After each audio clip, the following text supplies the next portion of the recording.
off balance. So to finish him off, Jogo ran around the other side and gave him that Diddy special by blowing his back out. Jogo 110%. Hey y'all, we gotta be careful saying Diddy name now, bro. I saw a video of him. He in like the tropics right now, just chilling, hanging out. What is good, y'all? Kage the Don has dropped a new video titled "When Gojo Humiliated Jogo in front of Yuji to prove he's him." And like, look, Gojo is him, but that does not take away from the fact that Jogo is lowercase him. You feel me? Like, this man really went up against two of the strongest in the show. And people be disrespecting Jogo, but that man is not fodder. Never forget. But that is just a testament to how much of Himothy Gojo is. But if y'all enjoyed today's video, make sure to hit Kage the Don with the goodness, all right? That's like, comment, subscribe, share. Lock that in by hitting the bell. That is the goodness. Hit them with it. And if y'all enjoy my reaction, please do the same for your boy. Let's get to it. Okay, so boom! The scene kicks off with Gojo driving in his Uber late at night headed to his appointment. What kind of appointment, you may ask? Could it be a doctor's? A dentist? Boy, you know good and well there isn't no type of office open at this hour. He is headed to a booty call. Look at him, thinking about it already. He is ready to knock the cursed energy out that cat. My boy got that you up text and left Yuji with a quickness. But mid-fantasy, I'm not gonna lie. I don't think Gojo ever answered Toto's question. And now I kind of wanna know, bro. I feel like he like going crazy. I'm just saying.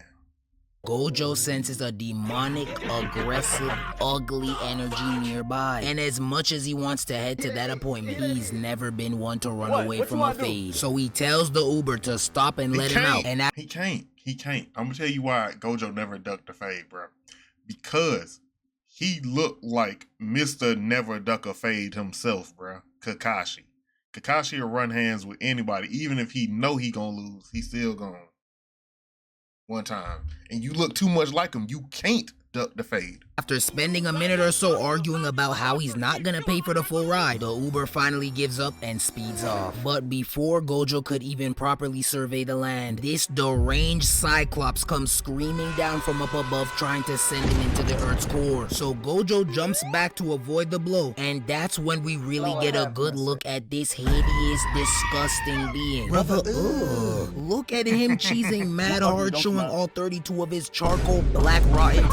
I've never seen someone so happy to get their ass beat. Gojo demands to know who he is, but the creature doesn't even give him a response and instead boots up a giant nipple-shaped volcano behind him and blasts him with a nasty amount of lava. Jogo then... Why you had to make it look like that, bro? It looked like a diseased nipple, bro. The nipple got chlamydia. Begins to laugh like the match is over, but that's when we see Gojo pop up out the smoke untouched, ready for more. Gojo peeps that this curse is mad literate, unlike his usual encounters, so he's able to deduce that this curse is indeed a special grade. And no, not that type of special. Jogo then starts to talk. Some of them are that type of special. Some smack talking about some, yeah, I know, another special grade. I hope I didn't hurt your pride. But he must not know that Gojo can talk that smack just as well as he can throw hands. Pride? No, I don't swing that way. You're the prideful one for thinking the match was over that fast, Mr. Polka Dot Caveman. But don't think because it's June, I won't beat that prideful ass. So Jogo, now feeling very insulted, decides to boot up his next attack. And now these giant bugs with horns are zooming right at Gojo. So he nonchalantly takes his hands out of his pocket and stops those bugs from giving him a Dennis Rodman-sized nose piercing. But little did he know that this was a two-stage attack, because just... You know what? It's your body. You do what you will, right? But I'm gonna be 100. When I see body modifications like this, I don't understand it. Like, it's your body. It ain't for me to understand, but it do be looking wild. I'm gonna say that much. Nose piercing. But little did he know that this was a two-stage attack, because just as he noticed the increasing pitch of the bug's buzz, all of them blow up directly in his face. Now, any normal person would have at the very least been turned into Freddy Krueger with an explosion of that magnitude directly in his face. But Gojo is not no regular person, word to A Boogie. You seen the hair on his head, he was destined to be elite. So I was not surprised at all when he popped back up out of harm's way looking down at the explosion. But Jogo decided to put a little bit. I'm sorry, bro. Look, I grew up on that shit. I grew up on Waka Flocka Flame, bro. Also, I love that the community done like embraced that song and brought it back, bro. After like 2015, 2014, I didn't think I was gonna really hear that song too many places. Little did I know. Popped back up out of harm's way looking down at the explosion. But Jogo decided to put a little bit more respect on his name and hit that corner with immense speed like me when my mom got home and I forgot to take the chicken out the freezer. He then quickly conjures up a ball of flame in his hand, then proceeded to light that man's head up like a jack-o'-lantern. That hit managed to set Gojo off balance, so to finish him off, Jogo ran around the other side and gave him that Diddy special by blowing his back out. Jogo 110%. Hey, y'all, we gotta be careful saying Diddy name now, bro. I saw a video of him. He in like the tropics right now, just chilling, hanging out. Be careful out here, bro. We might have to leave it alone for a while, bro. He is loose. There's a wild Diddy on the loose. Sure that he got him this time. Quickly turns cocky and boastful, flipping that Louis yellow cake with extreme sass. But that volcanic bug is stopped dead in his tracks when Gojo's voice emerges from the smoke sounding very well and untouched. So he turns back around with the most confused, spooked look on his face, staring at bro like an unemployed nigga who was just told to get a job. Jogo, in awe that he's still alive, begins to question him on how he survived his attack, and that's when Gojo begins to tell him about Infinity. But Jogo and me must be twins for real, cause that explanation was too much for our 3 combined brain cells to understand. So Gojo tells him to come closer so he can show him how it works. So the Cyclops wobbles his little hunchback self over there and tries to put his hand to his, but he is unable to fully touch him because Gojo's Infinity is in full effect. Gojo then really starts to spit some game to him, and immediately I got flashback to niggas garbage ass high school game. Talking about some, I bet your hand's not bigger than mine. Dang, that's the best we could do? Nigga, get some better game. You're embarrassing yourself. Gojo. Yo, to anybody that don't understand Infinity, how many numbers are out there? Just how many numbers between 1 and infinity? I know this. All right. Now, how many numbers are between 0 and 1? There is infinite numbers, not real numbers, because real numbers are 0, 1, 2, 3. But 0.00000000001 is a number between 0 and 1. And essentially, when you attack him, he just counts those numbers. So in the time, if your attack is 0 to 1, now you must fight all the way through 0 point infinite zeros, and eventually you're gonna get to a 1, and then the same thing, and then you're gonna get to 0 point infinite zeros, a 2, and he just puts that between y'all, and it ultimately slows you down and creates a barrier. I don't know if that helped at all, but discrete math. Then tries to use his rainbow status against him by seducing him into letting his guard down, talking about some, don't be shy now. Pause. But right as he began to fold, Gojo brought his little kinky self back to reality by gut punching the grape juice out of him, then hitting him with 1, 2 bing bongs to the head and body, and finally a spinning kick. But Gojo has much more to teach him, so instead of letting him drop to the ground, he boots up this dangerous looking red ball while asking Dora the Explorer type questions. What do you think will happen if one touches this void? Death? Nigga, what else? Jogo unfortunately did not answer in time, so instead, Gojo decided to show him by letting that cursed technique reversal erupt, sending him bouncing through the forest. Jogo somewhat regains his footing, so he tries to escape, but Gojo is on that ass like white on rice and punches him back down to the ground. Gojo then proceeds to use his bum ass as a skateboard and glides across the forest, gripping his face while staring into his... Hold on, what is this dude on? Jogo eventually retaliates by kicking him off of him, then jump. Y'all know what it is? So when Goku know he's stronger than you, he get real disrespectful, right? He'll stand on your head. He'll slap the shit out you, right? When Gojo, he already knows he's stronger than you. But when it's like validated just how much stronger, he gets real playful. And then a little bit his crackhead come out. Y'all ever notice that? Like, he gets a little unhinged at just the joy of knowing I could dog walk you.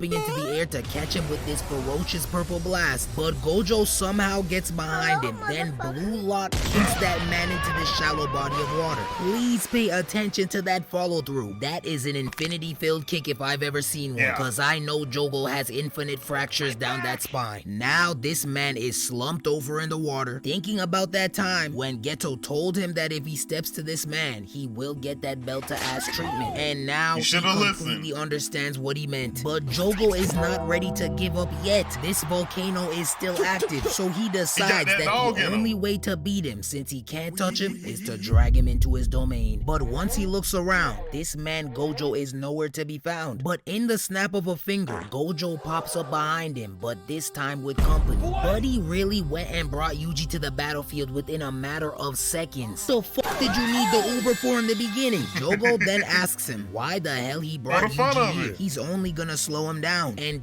he really got the Uber to stimulate the economy. That's when Gojo crushes his spirit even more by saying that Yuji's not here for backup. He brought him to spectate this ass whooping, but he really thought he was worthy of a 2v1. Nigga, you are a demonstration, a lesson plan, a crash dummy, a punching bag. You are not strong enough to be a solo threat. Jogo clearly took that to heart though, because he immediately boots up his domain expansion, and now the ground is breaking underneath them while lava spews out from the walls and in between the cracks. Now you think that this unholy terrain switch would invoke some sense of urgency in Gojo, but instead of locking in to handle him, this man is still treating this like a lesson while schooling Yuji on the best way to break out of a domain. The best way apparently being to lay out your own domain, because the more refined one will dominate the space. Yuji, of course, is trying his best to absorb the lesson without getting distracted by the environment around him, but Jogo, on the other hand, is completely shocked that this nigga has the audacity to still be teaching right now. So in a frenzy, he tries to melt Gojo and Yuji with this violent wave of lava, but the lava comes to an abrupt halt when Gojo slightly pulls down his blindfold and reveals his crystal blue Turks and Caicos water dreamy eyes. Ladies, please collect your coochies. The amount Turks and Did you just compare this man's eyes to Turks and Caicos water?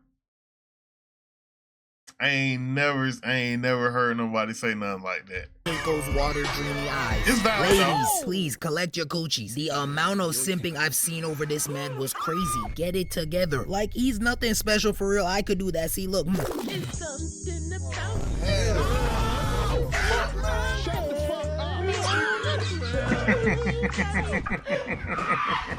Wow, y'all are foul. After stunning all the baddies, he hits Jogo with his domain expansion Infinite Void, and his was undoubtedly the stronger domain, because this man Jogo is now seeing every atom in the universe looking completely scrambled. Cooked him so hard he got booted into another universe. Nigga, is this Interstellar? Christopher Nolan, is that you? Now Jogo's just stuck, staring into space, regretting even challenging this menace in the first place. But his reflection time is quickly broken up when Gojo grips the back of Jogo's head and threatens to exorcise him. And not the type of exercise Choji's plump self needs, the deadly kind. Gojo still needs I bet you won't let Choji hear that.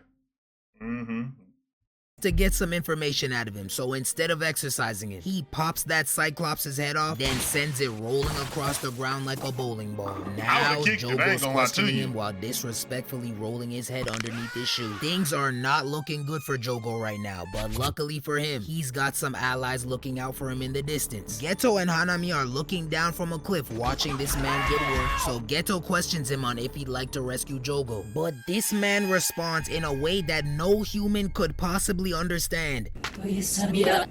What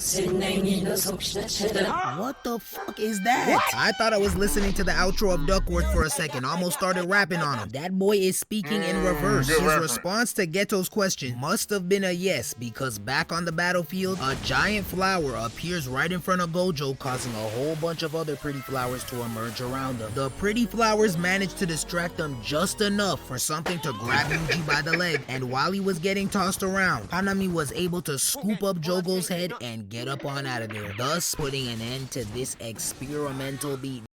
He really could have hawked him down though, bro. He could have hawked him down way too easily. Overall, an aura-filled tango. That man Gojo did not miss one opportunity to flex on his opponent and the viewers, and I can't do nothing but respect it. If it wasn't for him failing to get answers out of Jogo, I would have given him an S. But with that in mind, I'll give him an A+. And last, and definitely least, Jogo gets a whopping C. 1, for being just flat out ugly, and 2, for failing to back up all of his slick talk. Okay. I was about to disagree, but based on your reasoning, I think we let it stand. It is a C. Cause I was about to say, bro, Jogo was trying to box, bro. He had some good setups, some good plays, but he did talk hella crazy. And he literally put this man in a volcano, and he still couldn't make Gojo sweat. Gojo brought a spectator who honestly would have died in half a second if Gojo wasn't there. Gojo was playing with him. So, you know what? You valid, bro. I don't think Kage the Don done missed really on any ratings at the end of it. But at the same time, bro, like, don't let that C fool you. Jogo, I'm not a big fan of Jogo or nothing, but I gotta give people they respect because they need it. He will pack up like a good 90 to 95% of sorcerers. Like outside of Sukuna, Gojo, maybe Kashimo, maybe and I forgot the angel's name. Maybe 5 or 6. End of series Yuji, he possibly could have packed up too. I know that's a little wild to say, but Yuji, he really known for the left, right, good night. It'll be interesting to say. But if y'all have enjoyed this video, make sure y'all hit Kage the Don with the goodness, bro. He don't miss with these. I don't seen this one and this one. He didn't miss. Hinata and Neji were boxing. The setups and everything that happened here was fire. Go check him out. All right. And then when y'all check him out, hit him with the goodness. Like, comment, subscribe, share. Lock it in by hitting that bell. That is the goodness. Hit him with it. And if y'all enjoyed my reaction, please do the same for your boy. This has been your boy Reggie Wolf. I am signing out. Peace.